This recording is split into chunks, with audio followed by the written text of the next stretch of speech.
Okay, if we're genuinely going to improve, remember it's all about how we're continuing to direct our thoughts and actions. Listen, if we're beginners, completely new to the game, higher handicapper, having trouble hitting a solid golf shot, and even a more experienced level player, a great starting point is to begin with the end in mind and have a look at component number one. Now remember, component number one in the R3 approach, these 5 universal laws of playing the game are universal. They're unchanging. They're the same now as they've always been. So as golfers looking to improve, we should begin with the end in mind and just have a good understanding of what the first component in the R3 approach is all about. And remember, the 5 laws are simply this. Law number 1 states that we have to take what we've got and make it work. Pretty simple on paper, but this is what we have to do. We have to actually take what we've got and make it work. And then the next 3 laws are the mechanical laws.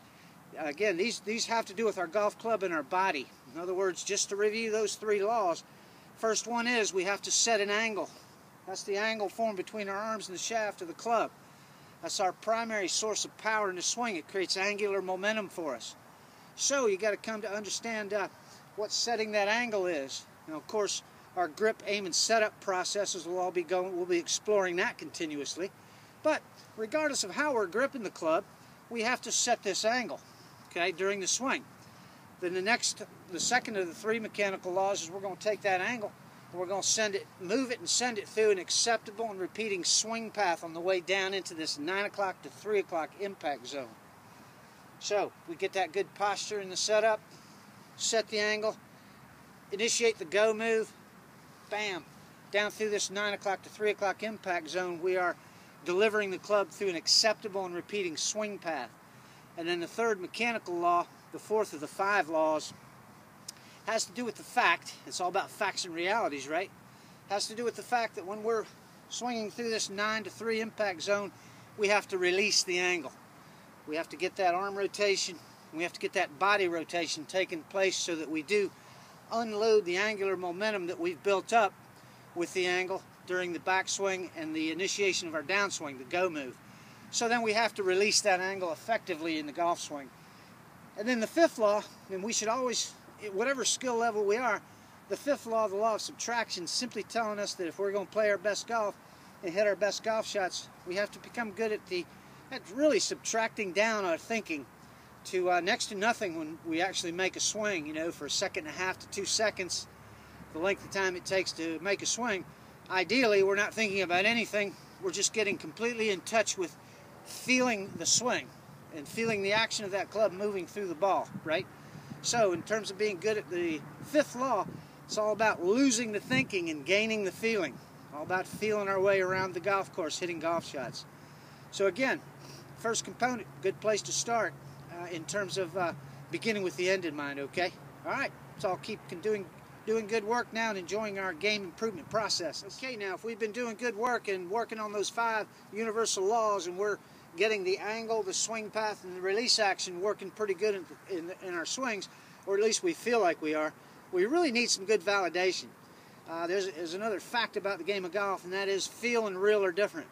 Quite often we'll feel like we're doing one thing, and when we see it on video, it's not quite what we thought we were doing. So feel and real are in fact different. This is why it's good to have your swings videoed, to get that validation that we are in fact doing what we think we're doing. So very good to go ahead and get our swings videoed just to get that validation, okay, in terms of so that we know that we're directing our thoughts and actions at the right things in the right way and at the right time. We don't want to be, you know, putting forth all this practice effort and have it be directed toward movements that we actually don't want in our golf swings, okay? All right, very important. Let's get those swings videoed, do some good analysis as far as what's going on in terms of how we're directing our thoughts and our actions. All right, keep doing good work.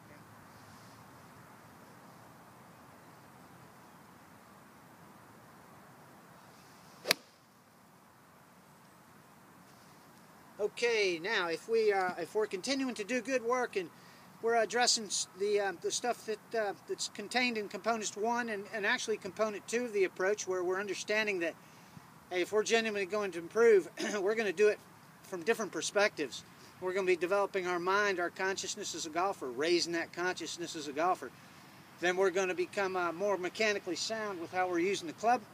We're going to become more physically athletic, paying attention to our body, and how our body's supporting the movement of that club mechanically.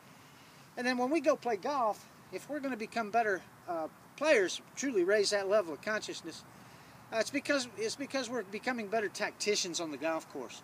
In other words, we're figuring out ways to genuinely take what we've got and make it work better once we're playing. This is purely a function of our brain and our mind. Here we have to become better coaches, better self-coaches, in fact, when we're out there playing. So using component 6 in the approach, the preparation, performance, and analysis cycle, if we become better tacticians and we're making better use of that cycle, we're analyzing what we're doing better, well, then we're going to be able to prepare more effectively as we go. So again, we're continuously going through this cycle, and at this point we will in fact begin to figure out some improved ways to tactically work our way around that golf course. It's a lot of fun. It's what it's all about, actually, learning how to take on the challenges that the game presents from all 4 perspectives. Again, that mindfulness as a golfer, it's our beginning point. Mechanical stuff, the physical stuff, ultimately the tactical stuff. Once we cross that bridge, we quit thinking about what we're doing in our golf swings, and we just go out and we're able to play in a fluidly good manner, which means we're not thinking about things at this point. We're just going through the processes of playing a good golf shot. Okay? All right. In terms of the R3 approach, this is great information for you to begin to have a look at it, whatever level you are, from beginner to tournament level. There's going to be information there that's going to be relevant to your need, and we'll be more than happy to work with you and help you to provoke some thought about your own games and begin directing your thoughts and actions towards the right things in the right way and at the right time. All right. Let's always be doing good work, having fun with our games.